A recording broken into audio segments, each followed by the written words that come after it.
From the poet John Fox. When someone deeply listens to you, it is like holding out a dented cup you've had since childhood and watching it fill up with cold, fresh water. When it balances on top of the brim, you are understood.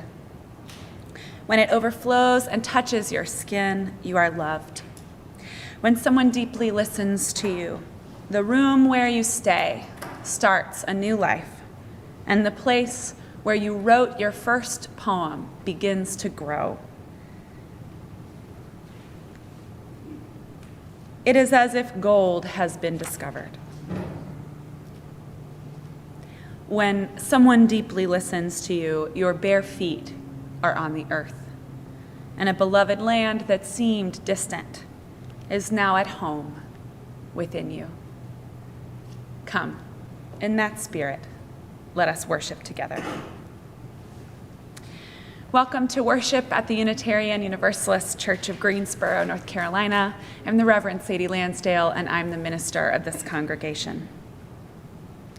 Unitarian Universalists believe that each person has a trustworthy relationship with the Spirit, with the Holy, with what some call God, with the source of life, though we name it and know it differently from one another.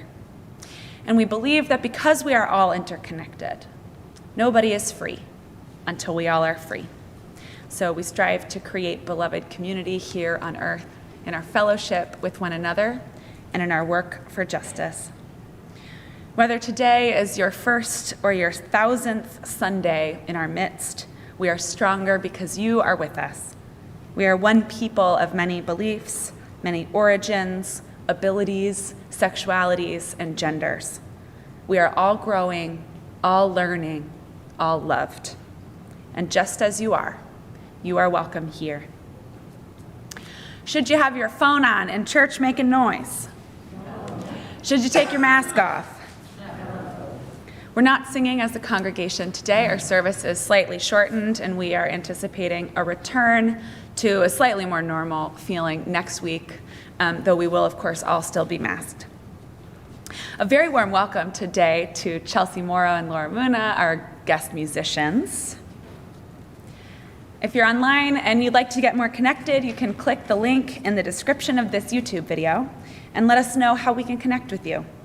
If you're in person, you can do that too, but you can also stop and chat at the visitors table outside in the foyer after service. If you're joining us online, go ahead and say hello in the chat. If you're joining us in person, won't you turn around and wave hello to everybody joining us online.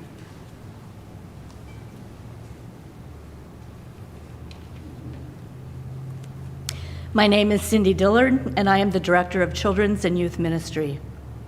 Sue Sherwood will light our chalice. Please join me in our chalice lighting words found in your order of service.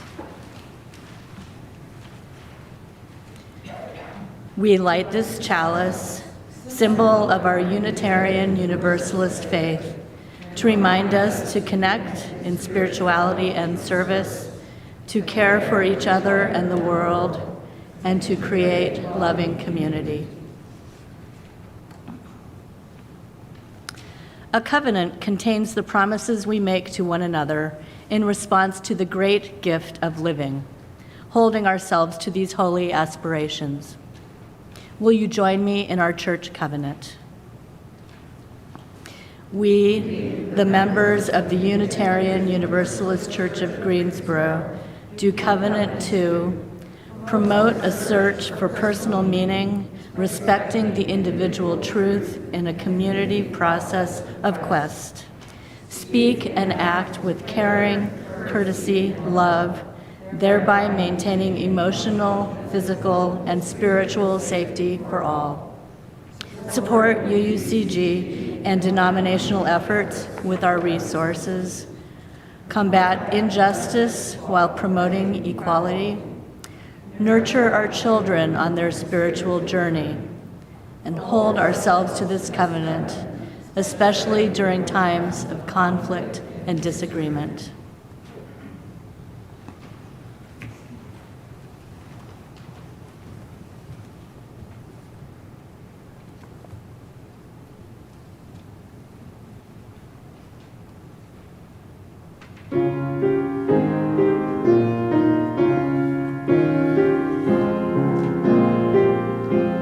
Step by step, the longest march can be won, can be won. Many stones can form an arch, singly none, singly none. And by union, what we will can be accomplished still. Drops of water turn a mill, singly none, singly none.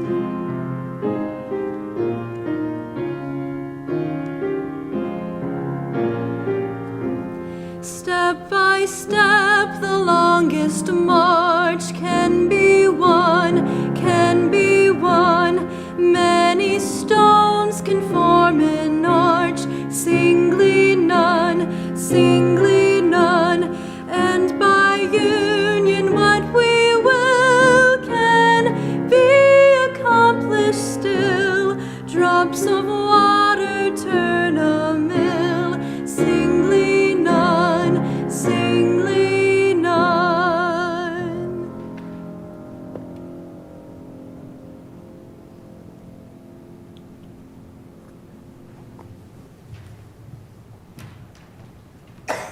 How beautiful it is to be together. Is this microphone loud enough?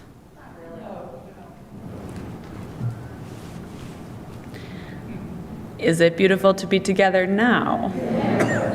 How beautiful it is to be together.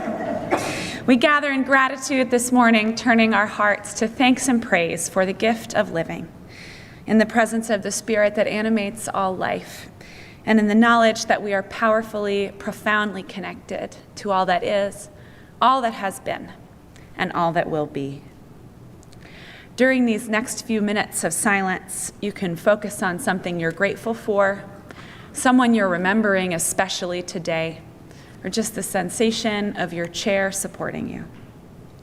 Will you find a comfortable place in your seat and take a few easy breaths at your own pace as we settle into this silence together?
I invite you now to offer the names of those people on your hearts, living or dead, near or far, that this community might hold them in prayer and in love.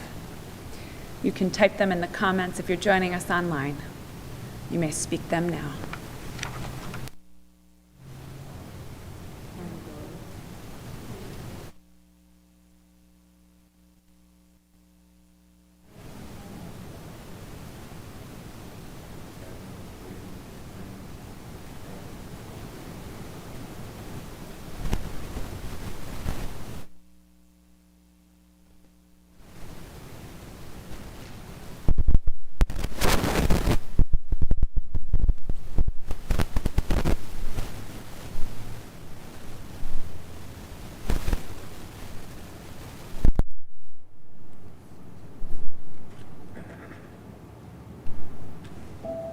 Will you join me in prayer?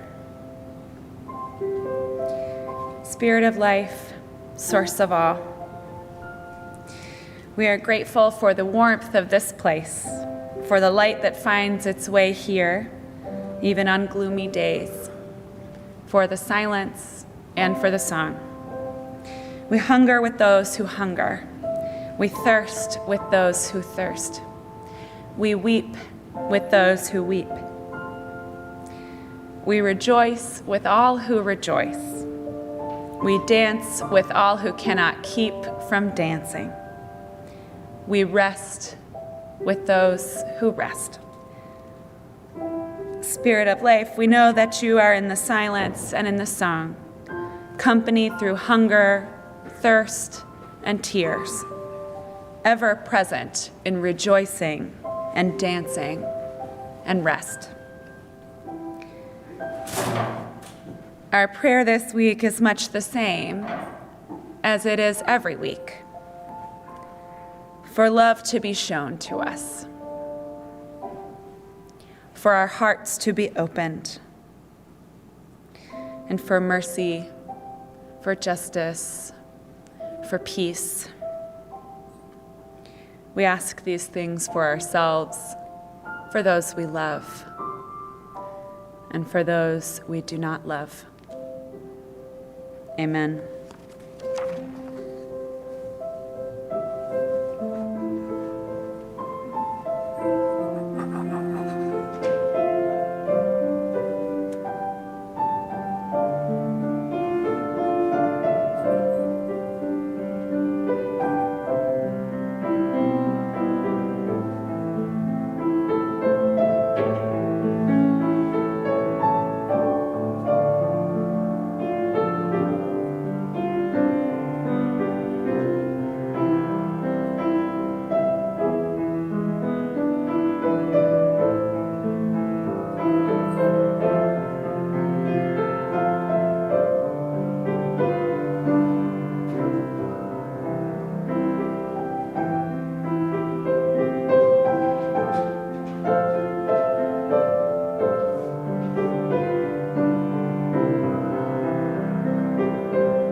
There are many versions of this story about an old farmer and his 3 sons. Once upon a time, an old man lived with his 3 sons in a village. The 3 sons were hard workers. Still, they quarreled all the time. The old man tried to unite them, but he failed. As you can see, I am an old man, and I live in a village. And my 3 sons are Ken Williams, Ann Dickinson, and Braxton Dashiell, and they can come to the front. Oh, my sons, you argue so much. Please don't. But the sons didn't listen. And though the villagers appreciated their hard work, they made fun of them when they argued about this or that. My sons, the villagers make fun of you because you argue so much about nothing. Months passed by, and the old man fell sick. He told his sons to stick together, to put aside their differences, but they didn't listen to him.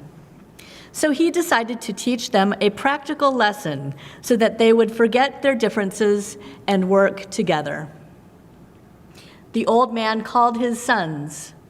He told them, I will give you some sticks. Break each stick, and whoever breaks the stick the fastest is the winner. Okay, but pretend this one's not broken. That's not part of it. These are 3 sticks which are right now unbroken.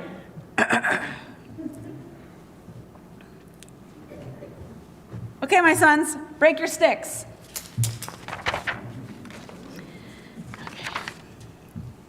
Now hold them up so everyone can see. and again they started to quarrel among themselves as to who came first. My dear sons, the game is not over. Now gather up all of the sticks you have broken and put them in a bundle. And each of you will try to break this bundle of sticks, but you will not succeed.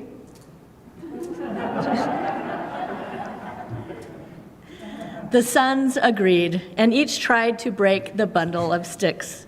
Though they tried their best, they could not break the bundle. They failed to complete the task. The 3 sons reported their failure to their father. Dear sons, see, you could easily break the single stick into pieces, but you were not able to break the bundle. So if you stay united, nobody can do any harm to you. If you quarrel with your brothers, you can be easily defeated. The 3 sons understood the power of unity and promised their father that whatever the situation, they would all stay together. The end.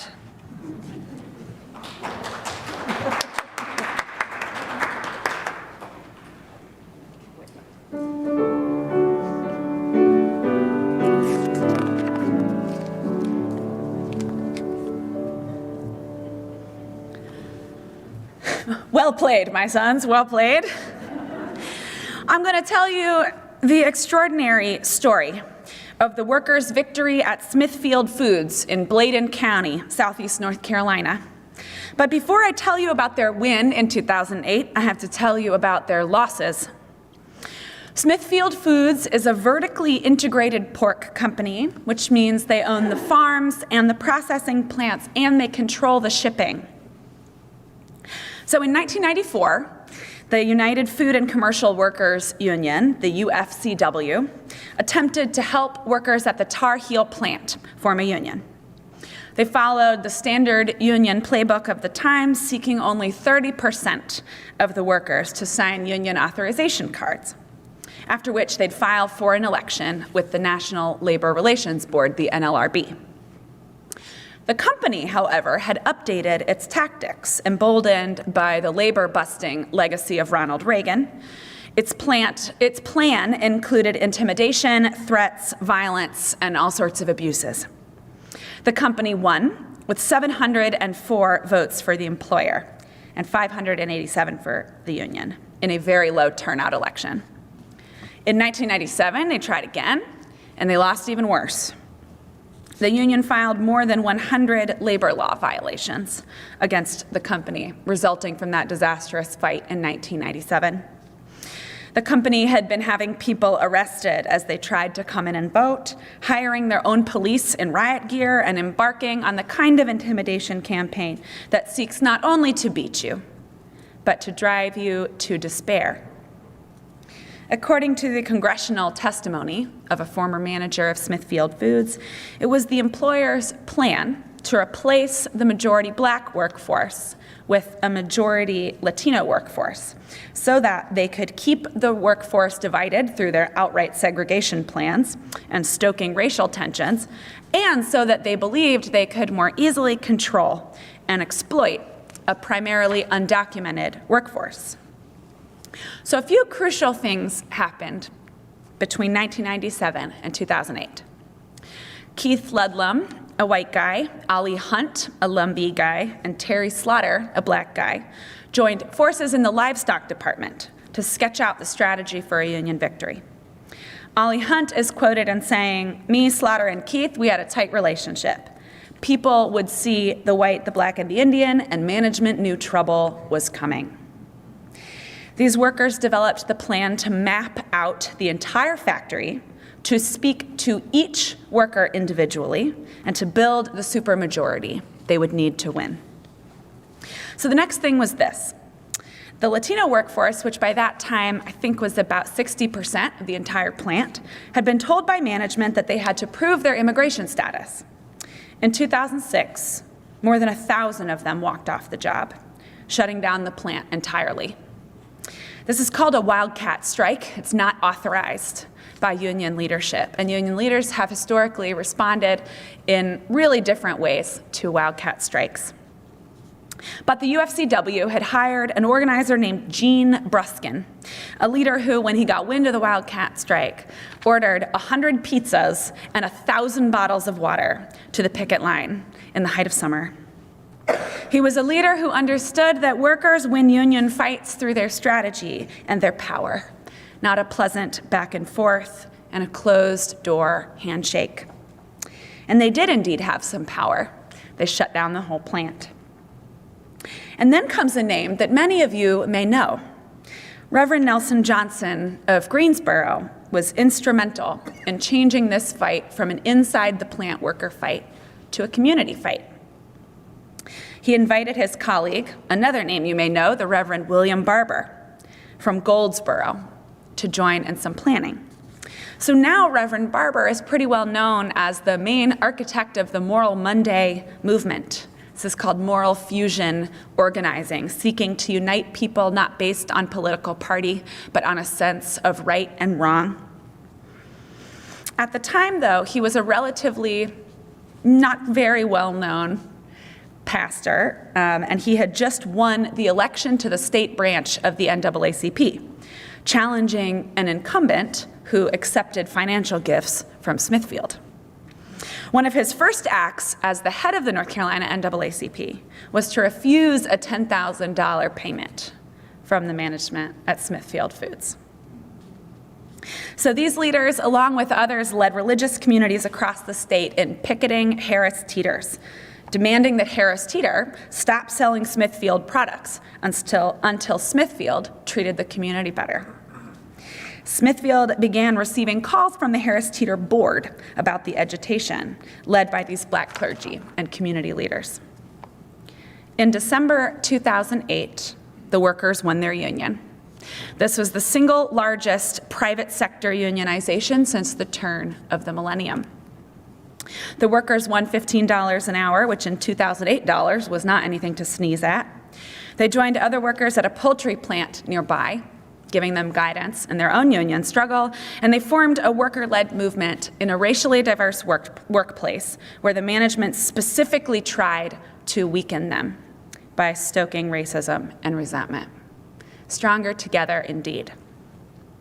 However, in a pretty significant loss, one of the conditions of their union win was that this story was not to be told widely.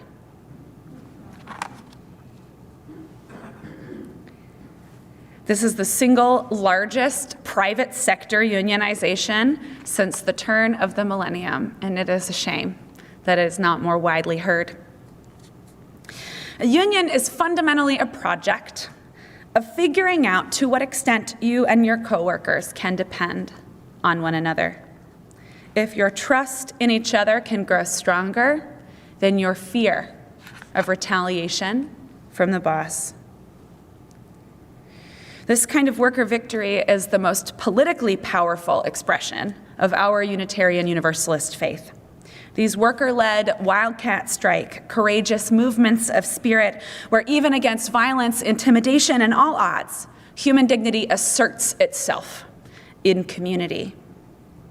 It is bearing each other's burdens, holding each other accountable, risking trust in one another for the sake of building collective power, unbreakable solidarity, and winning the kind of working conditions that most closely honor human worth. This is the kind of solidarity that lures the beautiful future closer. What does this mean for the church? Aside from the obvious, which is that whensoever there is a picket line, there should we be with pizzas. In a church, we don't quite have clear opposition the way that workers at Smithfield did. We have instead the formless dread of isolation, a growing wealth gap, the evils of racism, misogyny, transphobia, and homophobia, and the dominant cultural expectations of individual success, and keeping it all together by ourselves. We don't have a clear enemy altogether the way the workers at Smithfield did, but certainly we do have conditions that try to kill our souls. A kind of spiritual deadness that many people just accept as kind of what life is like. When workers refuse to depend on one another, Smithfield Foods wins, and they lose. When we refuse to depend on one another, what happens to us? When we refuse to depend on one another in the congregation, the fabric of our community becomes threadbare and thin. Without active weaving and reweaving, the demands of life, and even just the innocent passage of time wear away at the fabric that we have so lovingly woven and sometimes failed to patch. When workers pretend they don't need each other, the union fails, and the company with its violence and extortion and armed riot guard police force wins. When we pretend we don't need each other, the church withers, and the richness of our lives can wither with it. Now, I told you the union failed twice before they finally won. There are good reasons to be skeptical of the fabric of community, or to want to hang around the edges, waiting to see if it's woven strong enough to hold you. If you've been around this church long enough, you've been through some stuff. Some major changes, some rupture of relationships, some pain. Some of you I know now seem new to me these last 4 years, but some of you are not new at all to the church. Some of you are risking return. Some of you are new in this place, but you carry with you old stories, wounds, longings, and questions. You're risking return in another way, wondering if this place and this faith will honor you for who you are. Some of you are coming back indoors with others, which you have not done in a good long time. And if you are not here yet, you are waiting to risk return. But you who are here feel the risk of return in your very breath, and you show up anyway. Weaving the fabric of community is a risk. We are trying to learn to depend on one another more than we fear disappointment, to trust one another more than we fear being hurt or let down. We make promises because we struggle to keep them. We recite a covenant because we fall short. I think of the times in my own life that people have let me know that I've hurt their feelings or let them down, and I give thanks. Pointing out a place where comfort and privilege and habit and thoughtlessness tear at our fabric shows us a way forward. Shows us a place where we can begin again, the mending and the weaving. Pointing out weakness, the places where our fabric has become threadbare, is a step toward weaving the fabric stronger. Now, these three brothers, my three sons in our story, argue all the time. What we did not hear in the story, though, is why they were arguing and what the substance of their differences were. It's sort of implied that their differences are childish or silly or immature. But we can imagine that they actually might have some serious differences. They might have some repair work to do before they can all just get along like their father instructs. They may have to set old hurts aside. They may have to name some feelings, acknowledge the impact of their actions. They may have to purposefully enter a new era of relationship. They may have to screw up their courage to try again.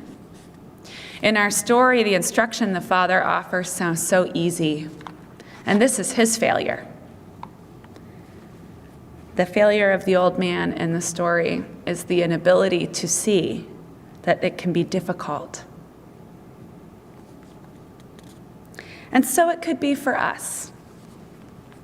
Let's set aside active conflict. So it could be for us, growing a new habit, risking trusting one another with the secrets of our hearts, our bodies, and our spirits, risking the daring project of trying to become more and more worthy of that trust, risking deepening our relationships and harnessing our vulnerabilities for the sake of a collective power that pulls the beautiful future closer, inch by inch.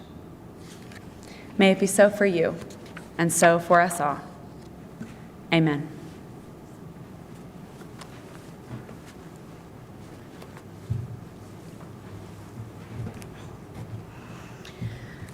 Almost a year ago, with the advent of the vaccines, the pandemic shifted into a new phase, with the possibility that we, this beloved community, might be able to sometime gather physically again.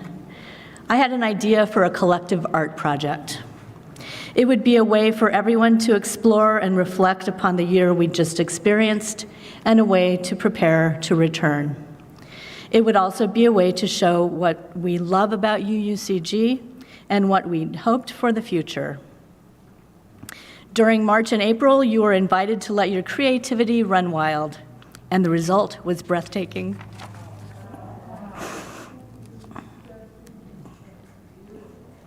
What began as a springtime project extended into summer, and then was extended again to include our 2 new members' classes. For some of you, decorating a quilt square came easily. For others, there was much deliberation, and you let me know about it. For some of you, it was easy to stay within the 5-inch by 5-inch border drawn on a 7-inch by 7-inch piece of fabric. For others, not so much. As the weeks and months of collecting these squares went by, and as we were testing our ways to safely be together physically, it was clear to me how much longing and love everyone has for our church and our faith. I was the glad assembler of these squares, admiring the variety of how they were decorated, in thread and fabric, in marker and paint, in colored pencil and foam, in quilting and cross-stitch. This quilt is a testament to our creativity and resilience, showing our gifts and hopes, embracing all ages and abilities.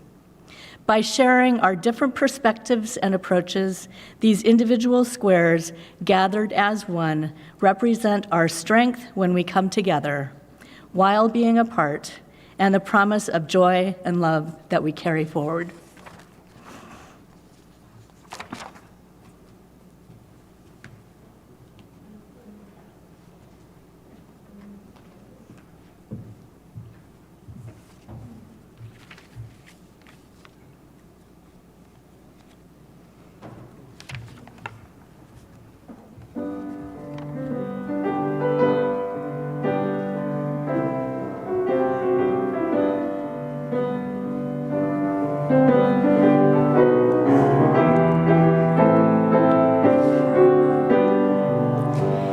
Solidarity forever, solidarity forever, solidarity forever, for the union makes us strong.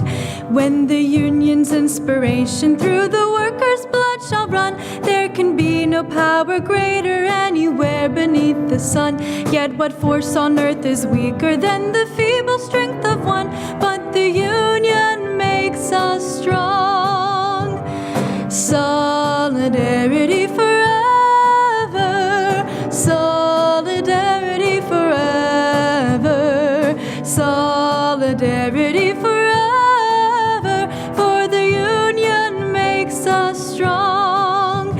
It is we who plowed the prairies, built the cities where they trade, dug the mines and built the workshops, endless miles of railroad laid. Now we stand outcast and starving midst the wonders we have made, but the union makes us strong. Solidarity forever, solidarity forever, solidarity forever, for the union makes us strong. They have taken untold millions that they never toiled to earn, but without our brain and muscle, not a single wheel can turn. We can break their haughty power, gain our freedom when we learn that the union makes us strong. Solidarity forever, solidarity forever, solidarity forever, for the union makes us strong. In our hands is placed a power greater than their hoarded gold, greater than the might of atoms, magnified 1,000-fold. We can bring to birth a new world from the ashes of the old, for the union makes us strong. Solidarity forever, solidarity forever, solidarity forever, for the union makes us strong.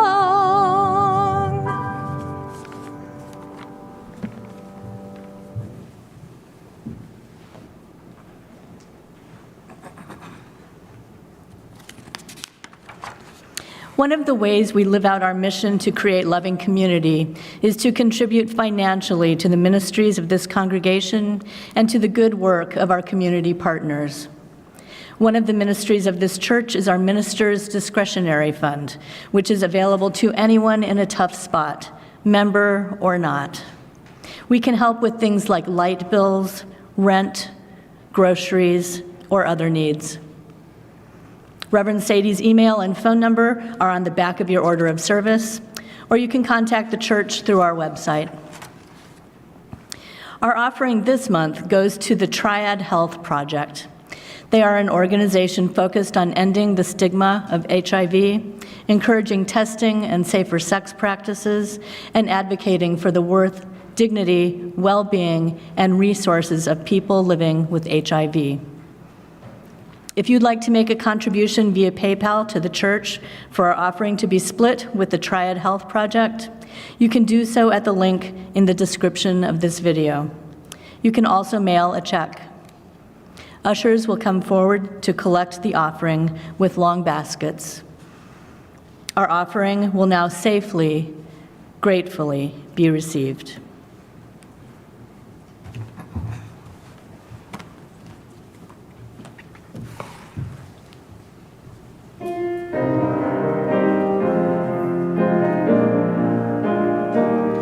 From you I receive, to you I give, together we share, and from this we live. From you I receive, to you I give, together we share, and from this we live, together.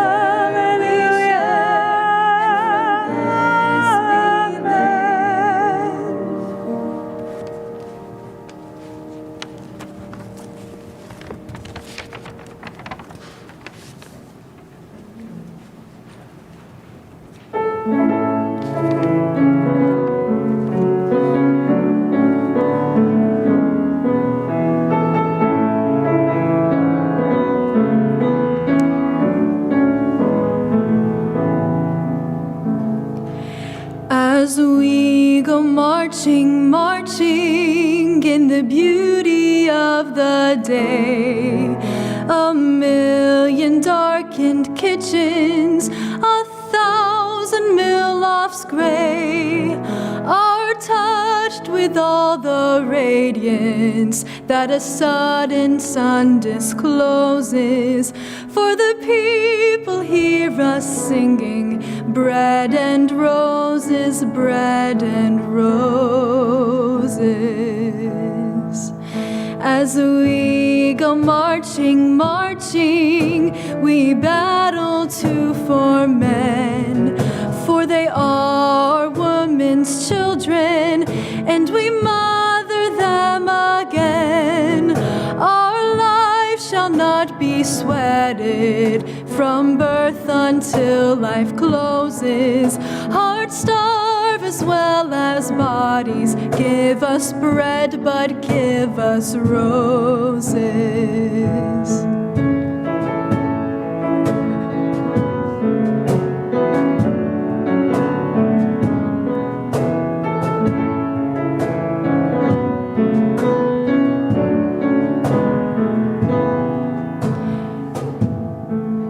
As we go marching, marching, unnumbered women dead go crying through our singing their ancient call for bread.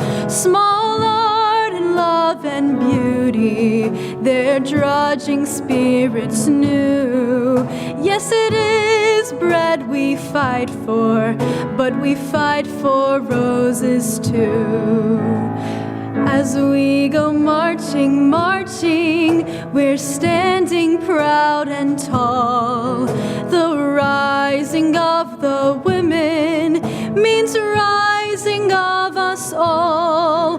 No more the drudge and idler tend that toil where one reposes, but a sharing of life's glories, bread and roses, bread and roses.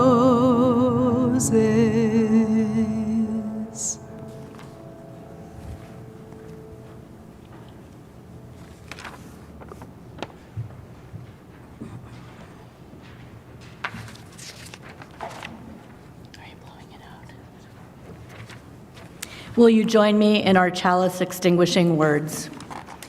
We extinguish this flame, but not the light of truth, the warmth of community, or the fire of commitment.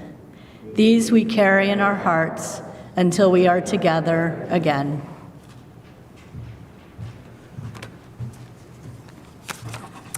Our outdoor gathering at Keeley Park is on this Sunday, so if you want to come and hang out, we'll be there at 2 o'clock for about an hour. This is our last such gathering in this form, though if people decide that meeting up outside on Sunday and not having to make too many safety calculations is a really meaningful part of the week, they may decide to continue doing that. And if they do, then we'll let everybody know. Next week, we are resuming full-length worship, congregational singing, and religious exploration for all ages after service. So Sunday the 27th, back to sort of more of our regular deal, or I guess our new regular deal. We're still keeping our masks on. So kids and youth will be in the classrooms for class. There will be nursery care this whole time. And adults, plus anyone who would rather stay in the sanctuary, can be here for a structured reflection on worship. And this is how we're going to proceed. Our Chalice Circles are open. So how many of y'all have ever participated in a Chalice Circle? Let's see the hands. If you have online, just type me in the chat. These are a small group ministry that meets monthly to reflect on a theme and deepen relationships. We are reshuffling our groups now, so if you've been curious about joining one, now is the time. The link to sign up is in the e-news, and it is not yet too late for you.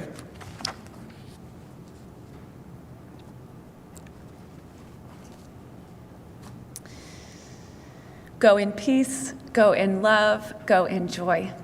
Go knowing that when we bear one another's burdens, lift up one another's hopes, and move forward together, we are ever stronger. Amen.